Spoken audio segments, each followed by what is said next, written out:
Hello guys, welcome to my channel Chanchal 77। তো এখন যে আপনারা ভিডিওটা দেখছেন, এই ভিডিওটা হলো কলকাতার সবথেকে বড় ফ্লাইওভার মা ব্রিজের উপরে। তো মা ব্রিজের উপরে সাধারণত কোনো পাবলিক বাস কখনো উঠতে পারে না বা ওঠেই না, কিন্তু আজকে আমরা সেই পাবলিক বাস করে মা ব্রিজ থেকে যাচ্ছি।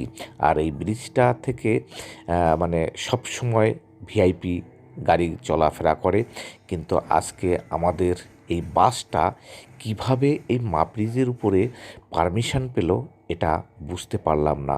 আমরা যখন রেসকোর্সের কাছ থেকে মা ব্রিজে এই বাসটা নিয়ে উঠছি, সেখানে কিন্তু অজস্র পুলিশ ট্রাফিক দাঁড়িয়েছিল, তারা কিন্তু আমাদের এই বাসটাকে আটকায়নি। কেন জানি না, তবে বলছি কেন আটকায়নি। তো যাই হোক, আমরা এখন মা ব্রিজের উপর থেকে আমরা এখন চলছি। এই মা ব্রিজটা হলো কলকাতার সবথেকে বড় ঐতিহ্যবাহী একটি ফ্লাইওভার।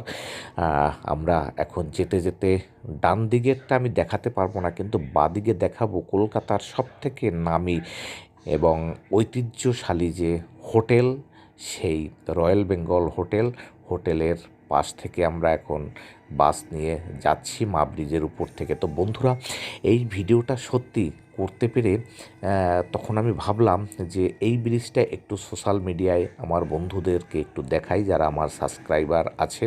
তো বন্ধুরা, এই মা ব্রিজের উপর দিয়ে বাসে চলছি। তো আপনাদের এই ভিডিওটা কেমন লাগলো কমেন্ট বক্সে কমেন্ট করে জানাবেন।